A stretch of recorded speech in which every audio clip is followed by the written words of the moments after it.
وبشر الذين آمنوا وعملوا الصالحات أن لهم جنات تجري من تحتها الأنهار كلما رزقوا منها من ثمرة رزقا قالوا هذا الذي رزقنا من قبل وأتوا به متشابها ولهم فيها أزواج مطهرة وهم فيها خالدون।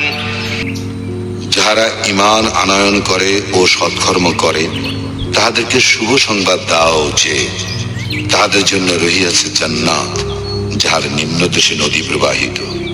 যখনই তাহাদেরকে ফলমূল খাইতে দেওয়া হইবে তখনই তাহারা বলিবে, আমাদেরকে পূর্বে জীবিকারূপে যাহা দেওয়া হইত ইহা তো তাহাই, তাহাদেরকে অনুরূপ ফলই দেওয়া হইবে এবং সেখানে তাহাদের জন্য পবিত্র সঙ্গিনী রহিয়াছে, তাহারা সেখানে স্থায়ী হইবে।